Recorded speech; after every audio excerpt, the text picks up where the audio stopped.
You talk about fighting crime, I don't see it, because you can't leave anything up under the carport and nobody steal nothing. Like I know when I first moved here, I left my doors unlocked, but now I lock my doors because you see people walking up and down the street.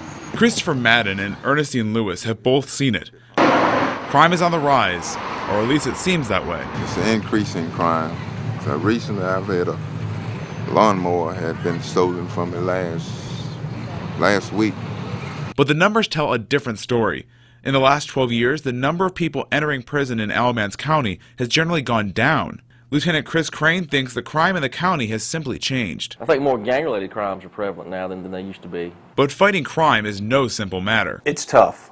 I mean, this is a multifaceted problem that we're faced with. There's poverty. There are a lot of desperate people. They're hungry, and they have to eat. And there are drugs. We also saw that over 70% of our drug trafficking level arrests were all illegal aliens. But there are ways to combat crime, and the difference can be like night and day.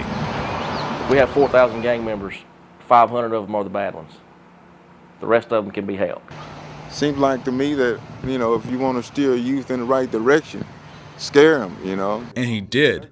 Madden says he took his daughters to the prison and showed them why they should stay out of trouble. I always can go back there to remind them of where they can be if they take the wrong path. If a kid's involved with gang activity, say beginning age 12, and nobody does anything, by the time they're 18 or 19, it's too late. That's why Ernestine Lewis thinks education needs to be reformed. Because the crime is going to increase because of the education that the children are receiving from the streets, because they're not getting it at home.